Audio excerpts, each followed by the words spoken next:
Looks like Dave is on the play. I like both players' hands. Um, I think if it wasn't for the Signet, I would hate Joe's hand, but the Signet's great, and then Dave has Therapy into Explore into Scavenging Ooze, which is technically a way to interact with Thopter Sword, but it's really just kind of a battle over mana at that point. Yeah, I mean, if Joe were actually playing this, he'd probably mulligan, because this is just on the borderline of reasonable. He'd probably want to go to like 5 or 4 to get something that's just wonky enough. Oh, I mean, but it's also Joe, so he wouldn't mulligan ever. With miracles. Yeah, that's fair. He has mulligan quite a bit this league, hasn't He has. So yeah, I'd really like to have seen Joe with like a Tezzerator for that turn 2 play. Baleful Strix can do some work. Thopter Foundry is both a blue card for force in its excess, and part of one of his combos. he? He draws the Transmute, so that's technically that's technically assembling Thopter Sword there. It's going to take a few turns. Dave names Tezzerator off the Cabal Therapy, which I think is the correct name. It's probably the most impactful play on turn 2 that Joe could have had. Is going to whiff in this case, though. Is going to see the 2 Thopter Foundries, which might change Joe's play, knowing that there's a Therapy in the graveyard now. So he might be more inclined to run one out so he doesn't get completely, wrecked. Mm-hmm. Yeah, unfortunately he can't both play Strix and Foundry next turn, because the Dimir Signet only filters one of those Ancient Tomb manas. Well, there's a Sword of the Meek. Draws a sword naturally. I was wondering if Dave's spot with the Zenith, he could have potentially Zenith for Dryad Arbor and then Flashback Therapy right away to nail the double Foundry. Knowing that Joe didn't have the sword, I understand wanting to wait and getting a little greedy and getting the Explorer in play. But now he's having a goddammit moment. Yeah, now he's going to see that Joe drew the exact red card to punish him for not making that play. Yeah, I mean, Joe could have forced it if he really cared about it. Yeah, he could have. But either way, that's still getting 2 cards. So, I don't hate that trade. It's trading 2 for 2. Yeah, you lose your Zenith, which is big, but yeah, you still have a top in play. You got to shuffle. Yeah. The top few cards are Displacer, Deathrite Shaman, and Horizon Canopy. None of those seem particularly appealing at the moment. Yeah, and he does have answers, main deck answers, to the Thopter Sword, loop or whatever. He can both destroy... Well, he can destroy either of them. I'd recommend destroying Thopter Foundry, especially if he empties the other one out of Joe's hand. But, he has -1/-1 effects. He has creatures that just don't care about a finite number of flyers. I think he might have his own Lingering Souls, but not in this list. No, not in this list. But he does. I mean, he's not going to be able to out jockey here, but he can even use Scavenging Ooze to kind of sort of fight over mana because it's just bring back the sword. Joe only will if the sword's in the graveyard, Joe will only have a finite number of artifacts to sack. Ooh. He could get Scavenging Ooze, which kind of shuts down Thopter Sword. Yeah, that's. I was just talking about that. Yeah. Yeah. Sorry if that wasn't clear on my part. No, I didn't realize he had Scavenging Ooze in his hand. I was thinking of Green Sun target. So yeah, Joe has to sacrifice a number of artifacts equal to the amount of mana Dave leaves up if he wants to try and go off with Thopter Sword against Scavenging Ooze. Yeah, which, if the sword is in the graveyard, the Scavenging Ooze can then just try to eat the sword a number of times, and so it won't be a full loop, and he can keep doing that over and over, because Thopter Foundry is non-token artifact, so there will just be a finite limit to how many times he can sack for how much mana Dave leaves up. Yeah, so Minister of Pain would be an out. Eldrazi Displacer with enough time, but he's probably not winning that race because Joe also has things like Tezzerator. Peacekeeper is not a great answer, also because of Tezzerator. But he does have a Batterskull and an Umezawa's Jeter. That one's just for you. Yep. I appreciate it. Yeah. By appreciate it, I mean, there's a little twitch in the corner of my eye. Yeah, so Jite on a Scavenging Ooze, could do a number on clearing those tokens. Yep. And then the Leads off with a Deathrite Shaman here, which... Okay, specifically for the therapy. so he knows about most of this. Everything except the transmute. Name's Force of Will. Yep. So really wants to. So he's doing this. He's doing this to make sure his Scavenging Ooze resolves. Yeah, you can't take the blue card because he knows of multiple blue cards. Yep. Yeah, Julian in the chat says if you want Ooze to resolve, you have to Cabal Therapy Force of Will first, which he did. And here comes the Ooze.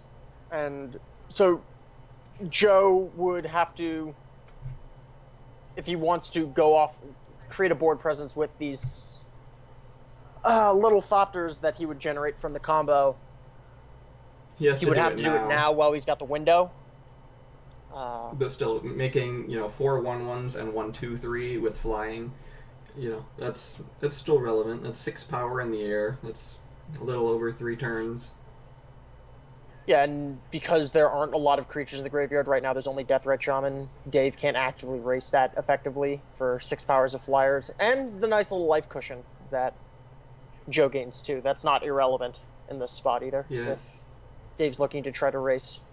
Dave can't really attack into this either, especially. No, absolutely not. He can remove the Deathrite to make the Ooze a 3/3, but that just gets, he throws the equipped Thopter and an extra token in front of it, and then Dave loses the Ooze, and Joe can go off with the combo. Yeah. So Dave's. So that Ooze. Go ahead. Yeah. So Dave right now is on a pretty quick clock, like you were saying, Yeah, but that Ooze is almost kind of like an enchantment at this point because he can't even block because all the tokens have flying. Yep, yeah, it's a 3-turn clock after he plays the Strix. Take 6 next turn, play the Strix, then 7, then 7. Dave can gain 1 by eating the Deathrite Shaman. Can't Green Sun for either of his creature outs to this in Stoneforge Mystic or Minister of Pain because they're not green. Yep, draws Siege Rhino off the top, which is not irrelevant. It's a giant body, and it's a 6-point life swing. Yeah. If we want to go racing in that regard. However, tapping out for Siege Rhino means that Joe gets to make even more Thopters. So, I don't know, which just adds, increases the clock even more, so I don't know if that's Dave's best line of play. For a brief moment, we saw his top 3. I noticed the Gaddock Teague, and then it went very quickly off stream. Oh, I'm sure I yelled at him to bring it back. Hopefully. Yeah, so he could Green Sun for a Deathrite Shaman and keep up green for Scavenging Ooze on the sword. There we go. Alright, there. Oh, he found the Minister of Pain. Okay. So that's a big draw, so he can... If he wants to clear... He can clear off most of the tokens here. At this point, but in doing so, he'd have to tap out, so it would just kind of be, I guess, almost neutral from where we left off. He would think it, yeah, he just passes the turn here. Yeah, so... Force of Will off the top. Wow, okay. Is this how you top 8, like, a billion Legacy opens? Just draw Force of Will at precisely the right time? That is a good strategy. I'd probably recommend it. Good to know. Yeah, in with the team, he can run out the Strix here, and not only just to add to the artifact count for if he wants to start fighting over the sword, because Dave only has 2 green mana at the moment, but just as another body, like you're talking about, to help with the clock. But that plays right into the Minister of Pain. A little bit. I mean, he keeps the 2/3 Thopter. Yeah. He keeps the 2/3 Thopter, keeps the Thor... The Thor, wow. Good, keeps the sword. In the old Thopter Thord combo. Yep. Pretty effective. Okay, so Dave flips the top to draw into the Scrubland that was on top. That allows him to keep up 2 green mana, which will be enough, enough artifact let him have enough mana to interact with the artifact combo if Joe wants to rebuild, but unfortunately for Dave, Force of Will is going to shut off that Minister. So into the graveyard it goes. It technically gives Dave another creature to eat and another life to gain, but he can't ever tap out, or Joe gets to make more Thopters and offset that life gain by, a good amount. Yeah, 4 extra flyers. Yeah, 4 extra flyers, 2 extra life, because you have to take 2 off the Ancient Tomb. Well, 1 extra life, he has to sack the Delta. Fair. Being technically correct is the best kind of correct. Technically correct is indeed the best kind of correct. Wasteland off the top, so not the best draw from Joe, but at the same time, it doesn't really matter. He's in a pretty commanding lead. He just has to not mess this up. At the same time, I do think that's actually a reasonable draw. The Skoos against Thopter Sword, while it does stop it, it has been tying up Dave's mana while he just, takes 6 in the air every turn. So Wasteland to further constrict his mana means he's not going to be doing anything with the cards in his hand that have been here for a couple turns now. That's a very fair point. Now that you make it, I absolutely agree. Looks like we're attacking with the team before we decide how we want to use that Wasteland, because that's another mana for, if we want to actually start fighting over Thopter Sword. Joe could think that actually just getting into that battle and forcing Dave to, double sinkhole, triple sinkhole, just being forced to keep up all that green mana might be more relevant than firing off. Oh, it's just assigned to do it on upkeep. Okay. That's probably the worst time to do it. Yeah, I don't agree with that line. Let's just have a free mana and grow your ooze, gain a life. It probably won't matter because we know he's drawing the top. Yeah. Interesting timing there, but it's a lot of traditional wisdom is that you activate effects on upkeep to, mana screw the opponent then. In this case, okay, yeah. Teague, Catacombs, no help, and Dave succumbs to the Flying Menace. Looking at sideboards, Dave has Abrupt Decays, which are very good, blows up a lot of the things that he cares about, barring Tezzerator, but it blows up the combo, blows up the Ensnaring Bridge, blows up Chalice of the Void, blows up the Grafdigger's Cage that Dave knows about because we have deck lists. Pithing Needle, shut down both the combo and Tezzerator and potentially Dak Vaden, but it's not like Dak Vaden stealing Pithing Needle is going to be that devastating. Pernicious Deed, which, is a really good card, kills a lot of Joe's threats, and I would have, a card that I would have loved to see in our matchup earlier in the league. Yeah, I'm going to let you do most of the commentating unless I have to set up for round 3. Yep, not a problem. Not a problem. And potentially Zealous Persecution to sweep away the tokens. I think that's a little narrow. But it is an option. On Joe's side, he has Grafdigger's Cage, which is, solid, stops a lot of the stops Green Sun Zenith, stops Birthing Pod, stops, the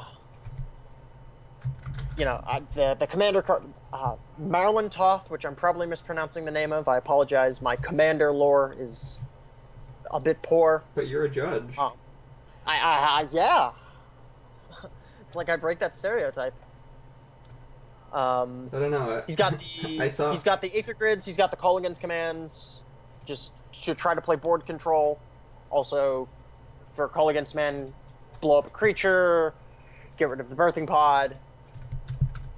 Takes out Chalice of the Void, which is... I like. Chalice is not very good in this matchup. Yes, Dave has a lot of 1-drops, but he also has a lot of ways to circumvent with Green Sun Zenith.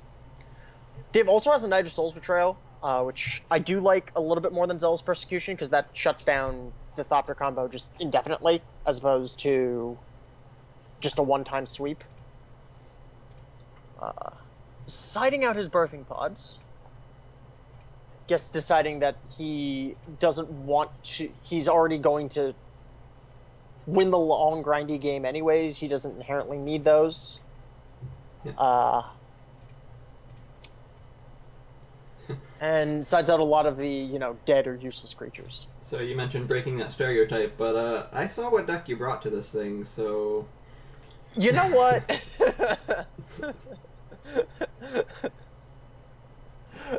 You know what? I don't really have a comment there. Dave's on the play here, and pretty reasonable hand, has interaction in the form of Abrupt Decay and Cabal Therapy, has ways to break up the combo with Scavenging Ooze like last time, has Eldrazi Displacer as a slower way to interact, and has Scavenging Ooze as kind of an early threat. Name's Tezzerator. Joe potentially had turn 2 Tezzerator, but Therapy is going to strip it out. Dave also has Zealous Persecution, which can either be used for an Alpha Strike or to clear annoying permanents like, Thopter tokens, or more specifically here, Baleful Strixes. Or both. Yeah. Depending upon the scenario. Yeah, Joe's a little Turn bit... 2 Dak Faden. Yeah. Turn 2 Dak Faden on Joe's side is going to make up for the ability to have a Planeswalker and play early. It's not going to be as effective as Tezzerator would have been. Or Jace. Especially because it gets hit by Abrupt Decay. But it's not the worst. Yeah, it goes and gets Volcanic Island there. Draws Dimir Signet off the Baleful Strix. So if Dave wants to be real aggressive, he can Abrupt Decay the Mox Diamond and hope to screw Joe off black. But that does not seem as profitable, especially considering Cabal Therapy showed the polluted delta in Joe's hand earlier. Yeah, so Joe, with his red splash, he opted to run Dak Faden in place of Jace the Mind Sculptor. And I wonder how that's been working out for him. I mean, well enough. He's been he's in contention for playoffs, so because his results are all that matter, right? It's a good point. Yeah. Ancient Tomb off the top for Joe, so to replace the one that he discarded for even more mana. So if he wanted to, he could go Ancient Tomb into Dimir Signet into Dak Faden. Yeah, or if I'm doing my math. I believe I'm doing my math right. He can. He doesn't have a lot of things to do with 6 mana next turn, so he might just want to discard the Tomb and the Signet to Dak Faden. If he draws better cards. Yeah, I could. That looks like the line he's going to go with. Nope. Oh no! Looks Baleful like he's Strix. just going to play a second Baleful Strix. Okay, so he draws Underground Sea off the top. So this does give Dave a window to Zealous Persecution here as just kind of a Wrath. It won't be as devastating as a normal Wrath is, because the Baleful Strix have already made up for themselves. They've drawn a card, but it's trading off 2 mana for 4 mana and giving Dave more board presence. His other option here would be to either just run out Displacer or play Deathrite Shaman but not leave up anything, because Waste doesn't actually add a relevant mana type here. Yeah, so if... it does because he has a Displacer in hand, but there's nothing he wants to displace. If Joe didn't have... Right, I meant in terms of casting Deathrite and being able to leave up a trick. If Joe didn't have that Volcanic Island, he could Abrupt Decay the Mox Diamond just to cut him off red. That's not very relevant. I don't think he's worried about any red cards. Dak, is a Planeswalker, but... I understand the value of Dak. Because I play Vintage, and it's not just stealing artifacts. It's a lot of it is both filling up the graveyard for delve spells that still exist there, but also just the card quality.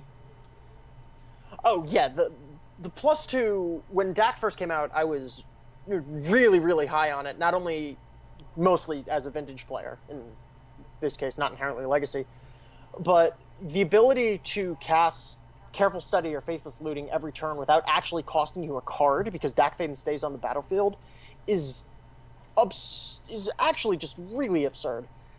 It gives you card selection And if you're able to break parity at all by having any sort of graveyard interaction or graveyard synergy, like the Delve spells in Vintage, for a small window, the Delve spells in Legacy, I definitely had a Dak Thaden in play with 4 Dig Through Times in my deck in Legacy, and was like, yeah, this is as good as you'd think it would be. It's just allows you to see a lot of cards and really allows you to pull ahead because you're seeing more and better cards more likely than not than your opponent. Really underrated. Alright, so Joe with a Tezzerator draw and half the Thopter Sword combo. With Dak and Tezzerator both, working towards finding Sword of the Meek, and Dak being able to discard Sword for, somewhat value. Dave here, though, what he can do is... His mana's a little awkward. He can cast Zealous Persecution and kill the Dak Thaden, just on the spot. I guess technically what Joe could do is it would cost him to sacrifice an artifact to protect Dak. So that play wouldn't be actually as good as I described it. Yeah, if he really just wants Dak gone, he could just Abrupt Decay Dak. Yeah. And, hope... He could also... Hope Joe... Could also just Abrupt Decay Dak. But I'm not a huge fan there. I think the Thopter Foundry represents a much more real threat than Dak Thaden does. Well, there's no Colligan's command to hit with, or there's no Birthing Pod to hit with this Colligan's command, but it can, kill a Scavenging Ooze and then take a card out of Dave's hand. Both of them are pretty impactful. I don't think there's any creatures in the graveyard. There aren't, but the Zealous Persecution can save it and then wipe out the Strixes with the abundance of lands in all graveyards. I'm saying right now, if he fired off this Colligan's command to kill the Scavenging Ooze. Right, I'm saying Deathrite Shaman plus Bayou in response would save it. Would save the Ooze. Because it pumps your team. Oh, okay, the Zealous Persecution in response, gotcha. Yeah, Persecution response to the Colligan's command. It would probably mean Dave goes Hellbent, because realistically it would be discarding and shocking. But that was and it's not that Joe knows that Dave could do that. Yeah, well, assuming that, Dave kept up Deathrite Shaman Bayou and took one off Horizon Canopy so that he can drain end of turn. Okay, he's going to fire off the Abrupt Decay on Thopter Foundry. Yeah, so now if Joe wants, he can Colligan command without any sort of shenanigans. Yeah, I just let this happen. I just let the Foundry die and don't sacrifice it. Yeah. Yeah, you would choose to Colligan's command here as opposed to making a 1/1? I'd kill Scavenging Ooze and take that Zealous Persecution out of Dave's hand, yeah. Yep. Well, I don't know it's a Zealous Persecution, but your opponent has one card in hand, and he's not shy on mana, so it's something big, either like a Green Sun or a Pod or a Combat Trick in this case. Yeah, and also there's just the onboard combat trick of being able to displace out the Scavenging Ooze. Yeah. Because there is a waste on board. So I agree with you. I like just commanding and both of those are a big loss for Dave. Yeah, now he loses his ability to, really meaningfully interact with the, he loses his Persecution, so he loses the way to sweep the board and actually take out the Planeswalkers. He loses the Scavenging Ooze, so he loses his ability to interact with the Thopter Sword combo. So, Cabal Therapy, great draw here. Yep, and he draws Cabal Therapy up the top when Joe's Hellbent. So, Joe at this point having 2 Death Touch creatures and 2 Planeswalkers with no real way for Dave to break through. Joe is going to see 4 cards. He's going to see his draw step plus 5 cards off the Tezzerator plus 2 more cards off Dak Thaden. Right. So he is in firm command of this game here. Yeah, so you can freely discard this Sword of the Meek. Yep, Deathrite Shaman cannot remove pure artifacts. Kind of an obvious statement, but for those who might be turning in for the first time, it's important. Yeah, like worst case scenario, Dave sandbagged a land and then draws like Eternal Witness to get back Scavenging Ooze, replay it, and exile the sword, but that's using his entire turn and you have a Tezzerator ready to ult. Yeah, I'd be fine with that exchange. I also Wasteland off the top here to... So, in response to being wastelanded, sacrifice one of my other lands. Lands. Not sure I fully agree with that, but... I guess it's mana efficient. It is mana efficient, yes. But now when your deck has, 4 and 5 drops that are actually good to cast here. Yeah.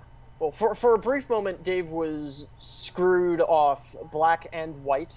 Technically had a Deathrite Shaman to fix, but couldn't add both colors of mana. So... Let's see, he could... Windswept Heath off the top will get the Scrubland in his deck and solve his mana problems. Yeah, so Green Sun for 3 here.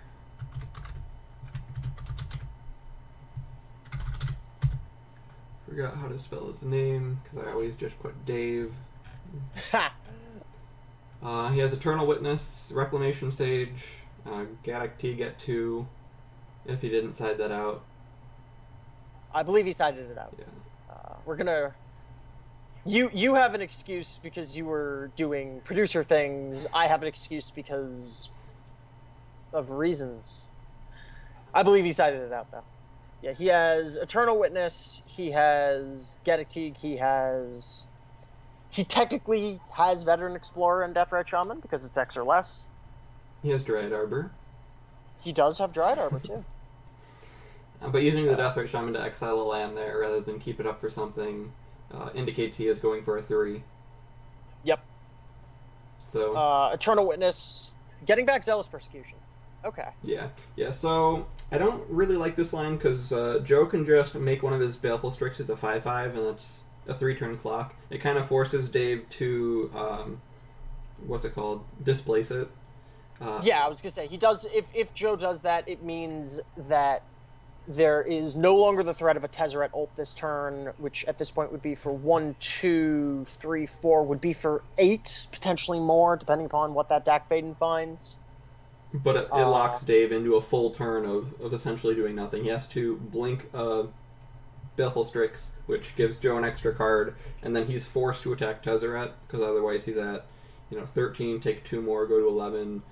Tezzerator ult right now deals him 8, but might deal him... Well, Tezzerator wouldn't be able to ult because it would go down to 3. Well, yeah, I'm saying that's why it forces him to attack Tezzerator, because Tezzerator looks to be at 5 here, so it can -1 and ult.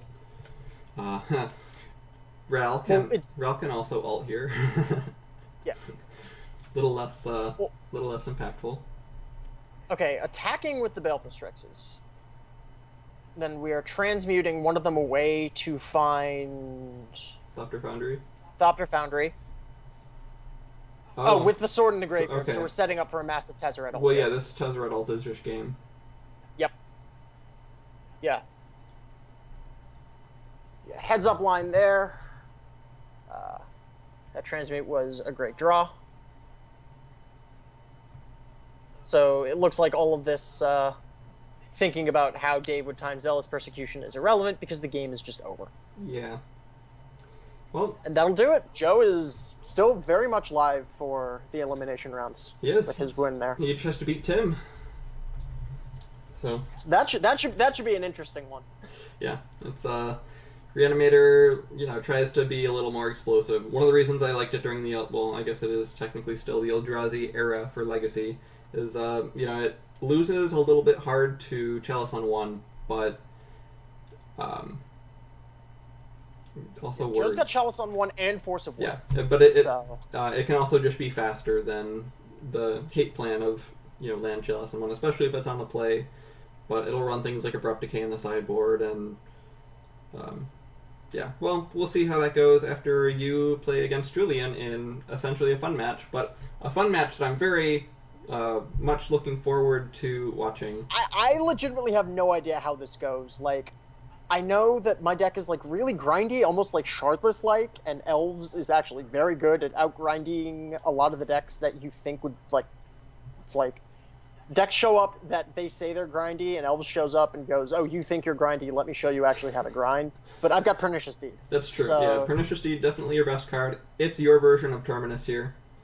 yeah, yes, but much more expensive and not instant speed. And Julian gets to see it coming. Julian says he playtested the matchup a lot. Well, to be fair, he sees Terminus coming a lot too. He hopes, and then that hope is ripped away from him. So, quick animation from our sponsors, and then back to the Be Right Back screen for a little bit.